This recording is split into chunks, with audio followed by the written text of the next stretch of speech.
ವಿರಾಮದ ಬಳಿಕ ಕೊಳ್ಳೇಗಾಲದ ಇನ್ನಷ್ಟು ಕುತೂಹಲಕಾರಿ ಸಂಗತಿಗಳನ್ನು ನೋಡೋಣ ಬನ್ನಿ.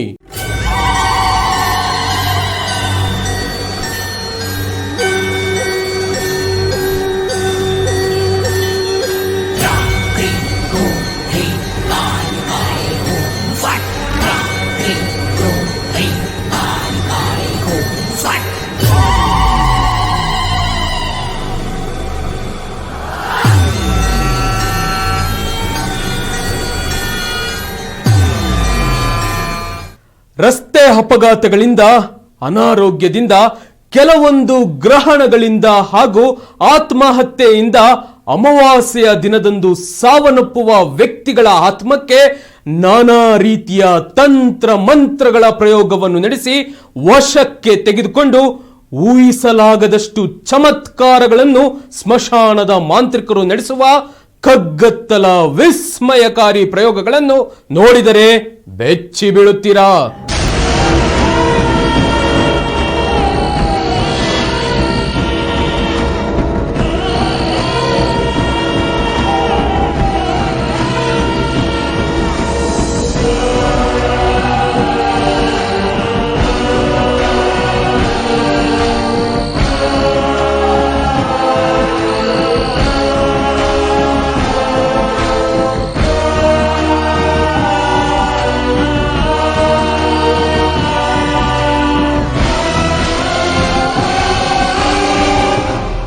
ಅಮಾವಾಸ್ಯೆ ಹಾಗೂ ಕೆಲವೊಂದು ಗ್ರಹಣಗಳಲ್ಲಿ ಮೃತಪಡುವ ವ್ಯಕ್ತಿಗಳ ಮೃತದೇಹಗಳ ಉಳುವುದನ್ನು ಕಾಯುವ ಕೆಲ ಸ್ಮಶಾನದ ಮಾಂತ್ರಿಕರು ಮೃತದೇಹವನ್ನು ಊತ ನಂತರ ಸ್ಮಶಾನಕ್ಕೆ ಬರುತ್ತಾರೆ.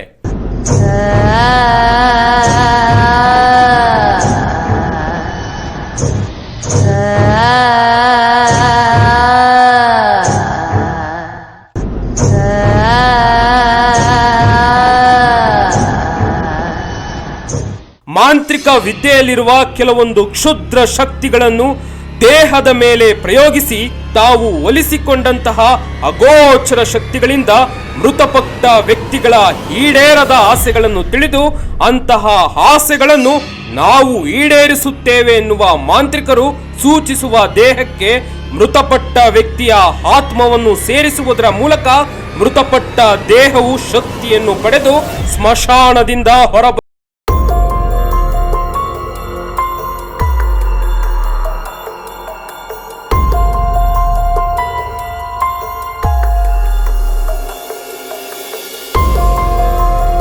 ಹಾಗೆ ಸ್ಮಶಾನದಿಂದ ದೇಹದೊಂದಿಗೆ ಎದ್ದು ಬರುವ ಆತ್ಮದೊಂದಿಗೆ ಮಾತನಾಡುವ ಮಾಂತ್ರಿಕರು ಆ ಪ್ರೇತಾತ್ಮಗಳ ಆಸೆಯನ್ನು ಈಡೇರಿಸಿ ಅವುಗಳನ್ನು ತಮಗೆ ಒಲಿದ ಮಾಂತ್ರಿಕ ಶಕ್ತಿಗಳ ನೆರವಿನಿಂದ ತಮಗೆ ಬೇಕಾದಂತಹ ಕೆಲಸಗಳನ್ನು ಮಾಡಿಸಿಕೊಳ್ಳುತ್ತಾರೆ.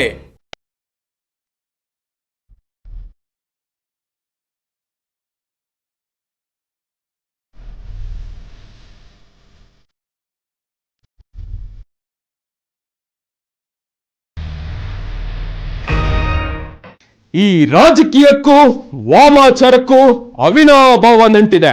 ಎಲೆಕ್ಷನ್ ಟೈಮ್ ಬಂತಂದ್ರೆ ಹಣ, ಹೆಂಡ, ಬಾಡೂಟದ ಸದ್ದಿನ ಜೊತೆಗೆ ವಾಮಾಚಾರದಂತಹ ಕುಕೃತ್ಯಗಳನ್ನು ರಾಜಕೀಯ ಪಕ್ಷದ ಘಟಾನುಘಟಿಗಳು ನಡೆಸಿದಂತಹ ಉದಾಹರಣೆಗಳು ಸಾಕಷ್ಟಿವೆ. ನರಹಂತಕ ವೀರಪ್ಪನ್ಗೂ ಬೆಂಗಳೂರಿನ ಭೂಗತ ಲೋಕವನ್ನೇ ಅಲುಗಾಡಿಸಿದ ಡಾನ್ ಜಯರಾಜನಿಗೂ ವಾಮಾಚಾರದ ನಂಟಿತ್ತು.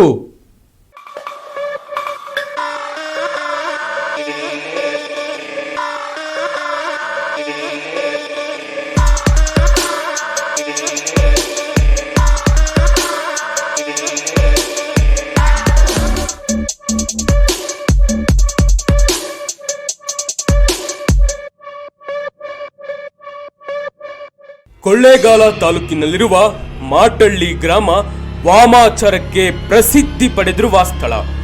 ಅತಿ ಹೆಚ್ಚು ಸೋಲಿಗರು ವಾಸಿಸುವ ಮಾಟಳ್ಳಿ ಗ್ರಾಮದಲ್ಲಿ ಅಮಾವಾಸ್ಯೆ, ಹುಣ್ಣಿಮೆ ಬಂತೆಂದರೆ ದೊಡ್ಡ ದೊಡ್ಡ ಐಷಾರಾಮಿ ಕಾರುಗಳಿಂದ ಬಂದಿಳಿಯುವ ಅಗರ್ಭ ಶ್ರೀಮಂತರು, ಸಾಕಷ್ಟು ಹೆಸರನ್ನು ಮಾಡಿರುವ ರಾಜಕಾರಣಿಗಳು, ಪ್ರಖ್ಯಾತಿ ಪಡೆದಿರುವ ಉದ್ಯಮಿಗಳು ತಮ್ಮ ವ್ಯಾಪಾರಕ್ಕೆ ಸಂಬಂಧಪಟ್ಟಂತೆ ಮಾಂತ್ರಿಕರಿಂದ ಸದ್ದಿಲ್ಲದೆ ಪೂಜೆ ಪುನಸ್ಕಾರಗಳನ್ನು ಮಾಡಿಸಿ ಬಂದ ದಾರಿಯನ್ನು ಹಿಡಿಯುತ್ತಾರೆ.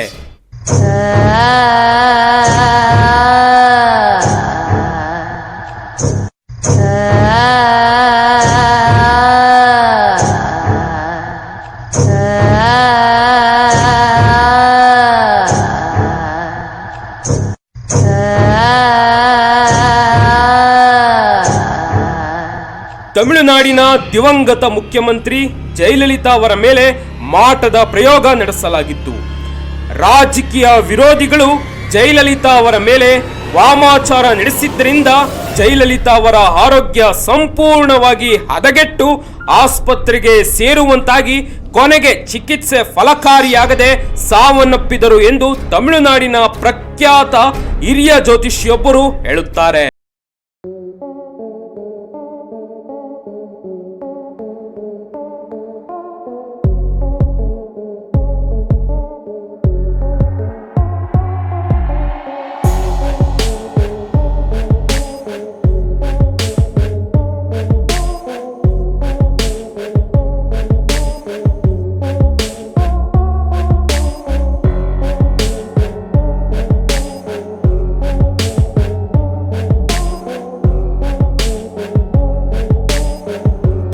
ರಾಜಕಾರಣದ ಕಡೆಗೆ ಬರುವುದಾದ್ರೆ ಮಾಜಿ ಸಚಿವ ಹಾಸನದ ಶಾಸಕರಾಗಿರುವ HD ರೇವಣ್ಣರವರಿಗೆ ದೈವ ಭಕ್ತಿ ಮಾಟ ಮಂತ್ರಗಳ ಮೇಲೆ ಎಲ್ಲಿಲ್ಲದ ನಂಬಿಕೆ. ಸಭೆ ಸಮಾರಂಭ ಅಥವಾ ಬೇರೆ ಎಲ್ಲೇ ಪ್ರಯಾಣ ಬೆಳೆಸಿದ್ರು ಸದಾ ಕೈಯಲ್ಲಿ ನಿಂಬೆಹಣ್ಣು ಇಟ್ಟುಕೊಳ್ಳುವಂತಹ ರೇವಣ್ಣ ಕಾಲಗಳ ಪ್ರಕಾರವೇ ನಡೆಯುತ್ತಾರೆ. ಇನ್ನು ರೇವಣ್ಣನವರ ಬಗ್ಗೆ ಇಂಟ್ರೆಸ್ಟಿಂಗ್ ಸಂಗತಿ ಅಂದ್ರೆ ರಾಹು ಕಾಲ ಬಂತೆಂದ್ರೆ ಅಪ್ಪಿ ತಪ್ಪಿಯೂ ಸಭೆ ಸಮಾರಂಭ ಇರಲಿ ಮನೆಯಿಂದ ಒಂದ್ ಹೆಜ್ಜೆನು ಮುಂದಿಡಲ್ಲ ನಮ್ಮ ರೇವಣ್ಣ ಸಾಹೇಬ್ರು. ಇದೇ ವಿಷಯಕ್ಕೆ ಸಂಬಂಧಪಟ್ಟಂತೆ ಸದನದಲ್ಲೂ ಗಂಭೀರವಾದಂತಹ ಚರ್ಚೆ ನಡೆದಿದ್ದು ರೇವಣ್ಣನವರಿಗೆ ನಿಂಬೆಹಣ್ಣು ರೇವಣ್ಣ ಎಂದು ಕಿಚಾಯಿಸಿದ ಪ್ರಸಂಗವೂ ನಡೆಯಿತು.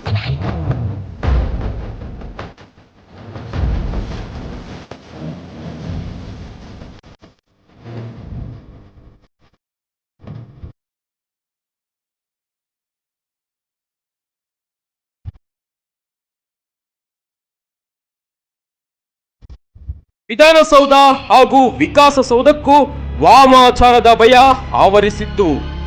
ಸದಾ ರಾಜಕೀಯ ನಾಯಕರು ರಾಜಕೀಯ ವಿದ್ಯಮಾನಗಳ ಹಾಟ್ ಸ್ಪಾಟ್ ಆಗಿದ್ದ ವಿಧಾನಸೌಧ ಹಾಗೂ ಶಾಸಕ ಭವನದ ಮುಂದೆ ಅದೆಷ್ಟೋ ಬಾರಿ ಮಾಟ ಮಂತ್ರದ ಸೂಚಕವಾಗಿರುವ ನಿಂಬೆಹಣ್ಣು, ಕುಂಕುಮ, ರಕ್ತ, ಮೆಣಸಿನಕಾಯಿ ಗೊಂಬೆಗಳು ಪ್ರತ್ಯಕ್ಷವಾಗಿ ಬಹುದೊಡ್ಡ ಚರ್ಚೆಗೆ ಗ್ರಾಸವಾಗಿತ್ತು.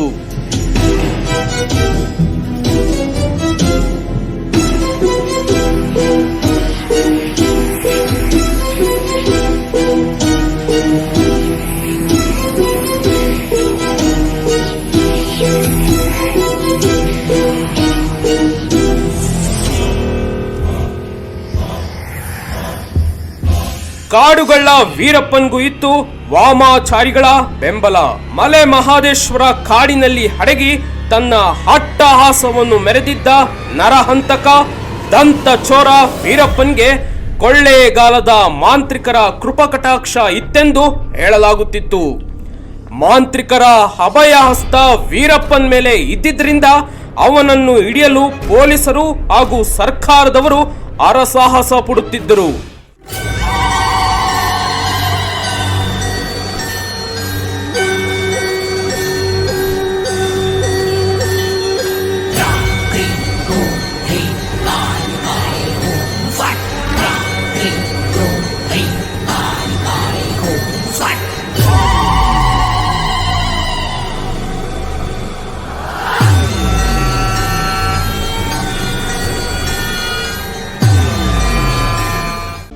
ಇದೀಗ ನಿಮ್ಮ ಅಂಗೈಯಲ್ಲಿದೆ ಮಯೂರ ಟಿವಿ ಡಿಜಿಟಲ್ ವಾಹಿನಿ.